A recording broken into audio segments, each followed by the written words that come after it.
What's going on, guys? Welcome back to another video brought to you by the Playbook Sports Podcast. My name is Colin. My first individual video brought to you since the sad Dallas Cowboys season recap video where I talked about their infamous first round playoff loss, the yearly tradition of Dallas Cowboy fans, the first round disappointment.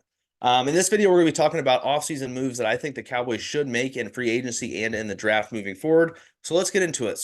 Before we get into today's video, guys, I just want to give a special shout out to today's sponsors, starting with Goldfine and Bowles, lawyers for the injured.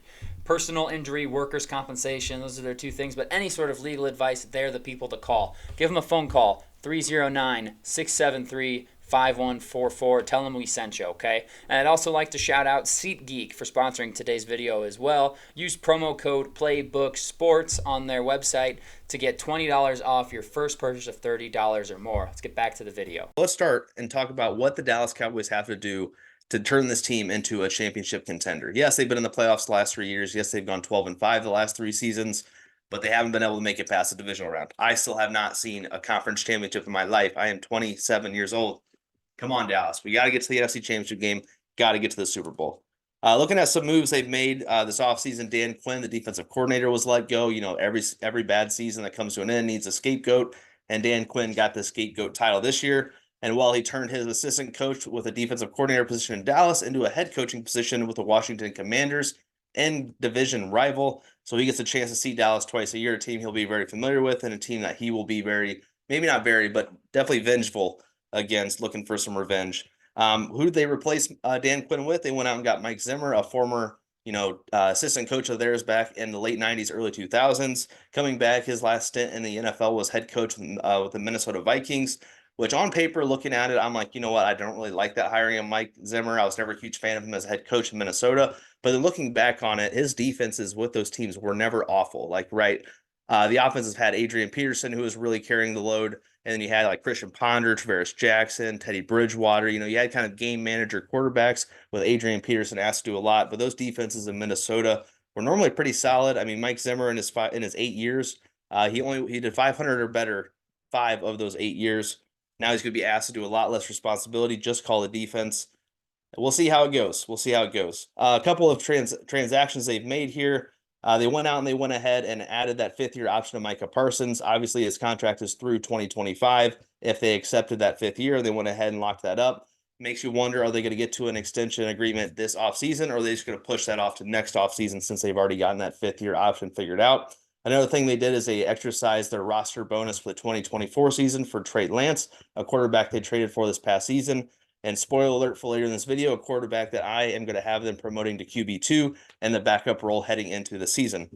So as you all know, the cap space for the season went up. The salary cap went up to $255.4 million, a little bit right around $30 million more than it was last season. But even with that increase in salary cap, Dallas is still around $10 million over the cap. So we got to figure out how to restructure some deals. What players are we going to have to make sad cuts to, and then who we can potentially add to replace those said players. So looking at Dallas's unrestricted free agent list for this season, a lot of big names on here, a lot of key contributors, both on offense and defenses, and then some guys here who've been here for a long time. The number one guy here is Tyron Smith, left tackle. One of the best left tackles in the game when healthy, but that's been the big thing with him when healthy. He's getting up there in age, and he's set to miss, 2 or 3 games per season with either a back or an elbow or a knee. He's got a lot of injuries piled up. He's getting up there in age. We'll see if they sign him or not. In this exercise for this video, I do have them parting ways with Tyron Smith. A sad exit.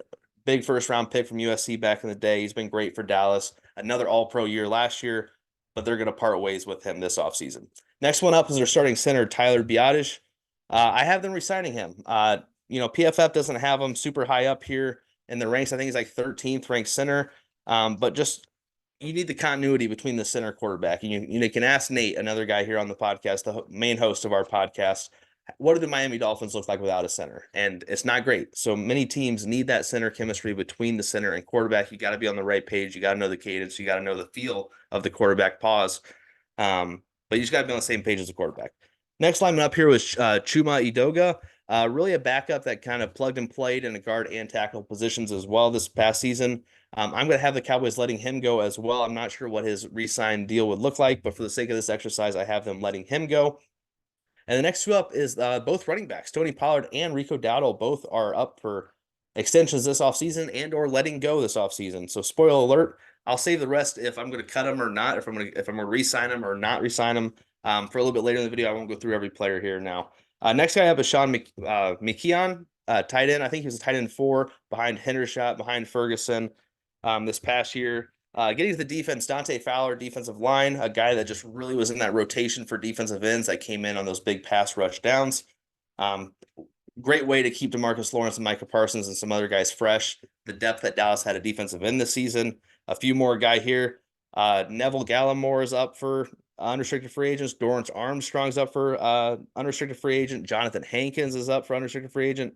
And then you look at the DBs here. Stephon Gilmore, a big trade last offseason. You'd be interested if Dallas signs him or not. He had a pretty good year this past season with Dallas. Jordan Lewis is up as well. Nate, this one hurts. Noah Igbenogany. That's a guy Dallas has to resign, right? No, I'm totally kidding, potentially. But he's also up. And then CJ Goodwin and then Ron Curse at safety is also up. So Dallas has a lot of unrestricted free agents and a lot of starting positions from this past offseason. So this is what I'm doing if I'm the Dallas Cowboys. You got to free up some space, obviously. You're $10 million over the cap and you still haven't drafted and you still need to be able to sign your draft picks. So you got to work this cap as much as you can to get as much money as you can to try to build a championship contender. So this is what the first thing you're doing. You're restructuring Dak Prescott. Whether you need to extend him to get more years on the back half to push this money to those years, or if you just need to restructure it to the end of the years he already has. Dallas can save up to $22 million this season just by restructuring it, and you don't need to negotiate with Dak to restructure. Dallas can do that without negotiation. So there's $22 million right there you're saving restructuring Dak Prescott this season. He's set for a $59.4 million cap hit. Let's just say 60 to make it easy. That's way too much to have on one player if you're trying to build a championship contender. Next thing we're doing is we're going to extend CeeDee Lamb. He's on his 5th-year option this season, so he's played his 4 guaranteed years being a first-round pick, and this season's his 5th-year option. So we're going to extend him before the season starts, just so we don't have to wait till after next year. We don't want him to test free agent waters, and then we're going to have to look at Micah Parsons next offseason, so you got to take care of CeeDee Lamb this offseason. His 5th-year option this year is set to be $17.9 million. If you extend him, you can move some money around. Back half heavy the contract to try to get as little cap hit this season or get a signing bonus to make up for some of it. Looking at some other receivers and his age range, CeeDee Lamb's 24, coming off his best year. You look at what Dallas gave Amari Cooper at age 25, CeeDee Lamb's 24. Dallas gave him 5 years, $100 million, $20 million a year. Seems a little low for what is estimated on Spot Tracks. But you look at A.J. Brown, a division rival, Philadelphia. A.J. Brown was 24. After getting traded over from Tennessee, he got 4 years, $100 million, so about $25 million a year. For the sake of this exercise, I'm going to be giving CeeDee Lamb that 4-year, $100 million. $25 million a year is kind of right in the middle of the pack there as far as the elite wide receivers go. I think Tyreek Hill is number 1 at like 30, $31 million per season. Next thing we're going to do, and in extending CeeDee Lamb, you can move that 17.9 cap he's for this year and hopefully bring that down as much as you can. Next one up, we're going to get some cap casualties here. First one up's got to be Cooper Rush, and it's unfortunate because he came in when Dak was hurt last season, earlier in the year, and played very well. He played very well in his first, I think, 3 or 4 starts, and then he really struggled in Philly, and then struggled after that as well. And then this also gives you the opportunity to move Trey Lance up into that quarterback 2 spot. Let's see what we can do. If maybe you move on from Dak. I'm not saying you move on from Dak Prescott after this season or after next season, but say you were maybe flirting with that idea, you got to at least know what Trey Lance or a potential backup, has in the tank and has potential-wise before you make a decision like that. So cutting Cooper Rush allows Dallas to move Trey Lance up and see what he's got. Next one up, Leighton Vander Esch. It's a sad story. A guy that's been riddled with injuries, I should say. Hurt again this year. Kind of a tough play with Trent Williams, kind of slingshotting him, hurting his neck. Pretty serious neck injury. A guy who already wears that big neck roll in the back anyways. It's interesting if he's gonna be able to come back or not. For the sake of this, I think he's potentially going to retire. But we're going to cut Leighton Vander Esch here. It saves about $2.5 million to cut him. I think he's going to retire anyway, so it just works out for both parties. Cutting Cooper Rush also would have saved $2.5 million. I didn't mention that. Next one up, and that's actually it. So we're just getting rid of the backup quarterback to give the third string a little bit more reps, and then we're going to mutually part ways with a player who probably will retire this offseason. So originally 10 million over the cap, and now we're 31 under the cap. So we have some money to play with. And with that money, You got to put around, I think it's like 7 million this year for Dallas because they have a first, second, third, and they don't pay again until the seventh round. So Dallas, I think, has like 7 million they have to put aside. So we got like 24 million we can play with here. So this is what we're doing. This is how Dallas is rebuilding it. You heard all those names I read off of all the players that are unrestricted free agents. Are Dallas bringing those players back, or are they going to have to refill those players' shoes with somebody else through free agency? Let's get into it. So first move up, I'm bringing back center Tyler Biadasz. I talked about it whenever I mentioned his name. His annual projected value is 7 million per year, which is not bad, honestly. There's only 5 centers after Kelsey and Ryan Jensen both retired this offseason. There's only 5 centers making $8 or more million. So Biadasz here being the 13th ranked center on PFF, making 7 million and being like the 6th or 7th guy on that list. I think he would slide right back into that role. Last season, he had his highest overall PFF grade overall, and then he had his highest run blocking PFF grade as well. Career low 4 penalties last year, so I think he's played and earned the spot to come back, and you just keep that continuity with Dak Prescott under center as well, and then you bring him back. Let's see here. And that's all the notes I have there on Tyler Biadasz. Moving on, I'm bringing back Jordan Lewis, a guy I never thought I would say this a couple years ago. It was Anthony Brown, and then it was Jordan Lewis, and it was like, can we finally get a slot corner who's worth a damn, honestly, in Dallas? And it was Jordan Lewis. I have a love-hate relationship, but every time last year when it came down to a 3rd and 3 or a 3rd and 4 or a short yardage situation where you need to stop, it always seems like it was Jordan Lewis in the slot on like a little in-breaking or out-breaking route who was coming through making a deflection. So we're going to re-sign Jordan Lewis, not only as another familiar face, and he kind of earned it in key downs last season, but also he's not a huge cap hit, projected only about 4 million a season. So come back in, be the slot corner again. 4 million a year is not bad, especially when you're probably to lose Stephon Gilmore in free agency based off how little cap room you have. So in my ideal, you have Trayvon Diggs coming back, you have Deron Bland on the other side, and then you have Jordan Lewis in the slot with whoever else backing up. So those are my 3 starting corners: Diggs, Bland, and Lewis. Next one up here, we're going to re-sign Dorrance Armstrong. A Dallas product. He's been there his whole career, and I think he's just been getting better each year. Solid rotational pass rusher, former 4th-round pick, 6 years in Dallas, 7.5 sacks each of the last 2 seasons. He's played all 17 games each of the last 2 seasons. So a guy who's durable, a guy who's going to be in there, and his production's been up 7.5 plus sacks the last 2 seasons for a guy who's not playing a lot of downs on the field. He signed a 2-year, $12 million extension before the 2022 season. I'm looking to give him a similar deal, depending if he's willing to test free agent waters or if he just wants to come back to Dallas. So I'm hoping for another 2-year, $12 million deal potentially with Dorrance Armstrong. Now let's get into some guys that we're going to bring in, and it's actually only 2 because, as I mentioned, Dallas doesn't have a whole lot of room. You got to put some money aside for the rookie signings. So the first one up here, and this one does not only help your run defense, which was a huge lackluster part of your defense last year, the men in the middle, and it also hurts, a potential rival and or NFC contender in the San Francisco 49ers. They're going to go out and they're going to sign Javon Kinlaw, 1st-round pick, defensive tackle. The Niners have kind of dispatched, more used him for depth than actually using him as a starter. It seems like he's not getting as much run out in San Francisco as he should. Maybe he wants to test the waters just to get on the field more and get some more reps. So I have Dallas going out and signing him, 27-year-old when the season starts, former 1st-round pick. He has a 4-year, $15.5 million rookie deal. So that's about $4 million a year, a little less. So I'm going to try to get him for 2 for 10. A key thing in these videos, I'm all about those short contracts, right? Players might not want to stay within their franchises for as long anymore as they used to back in the day. So these short deals for players between like 26 and 30, to where you're not committed long term, you're not going to be there for the rest of your career. You're just going to test the waters. Might be there for a year or 2, give it a run, see if you can make a title run, and if not, you can you can play the free agency game again and go somewhere else. So I'm going to float him a 2-year, $10 million deal. Hope he's not looking for the bag, because if he is, he's not going to come to Dallas based off their cap room. Next one up. This one's kind of a shock. One name I haven't mentioned in re-signing was Tony Pollard, right?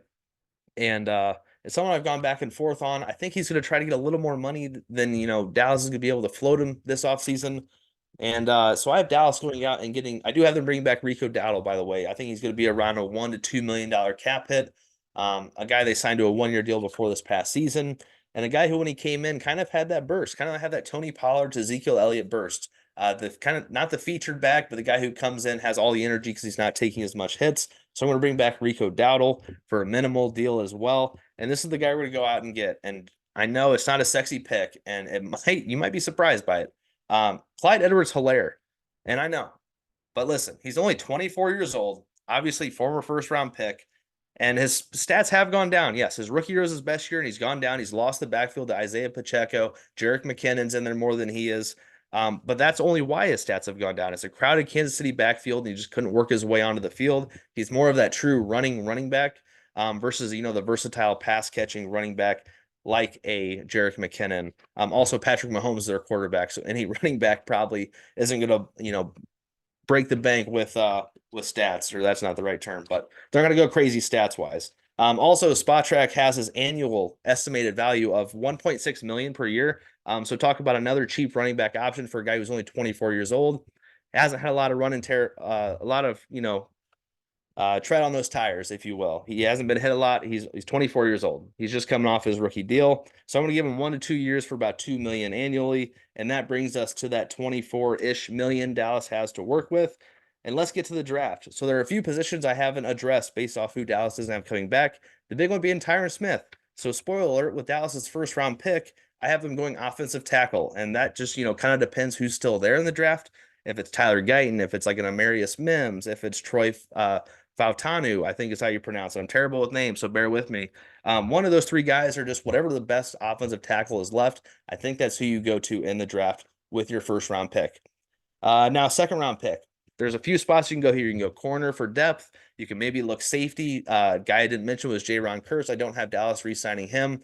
I think he was a big Dan Quinn guy, so I'm not sure if Dallas will bring him back as well. You have, Donovan Wilson, you have Marquise Bell, you have Malik Hooker. So you still have several other safety options. So maybe you don't go safety here in the second round, but if you did, maybe you did like a Tyler Nubin out of Minnesota, or like a Jaden Hicks out of Washington State. Or if you want to go corner, maybe like a TJ Tampa out of Iowa State, or like a Kalen King out of Penn State if he dropped to 56, which I doubt, but you never know.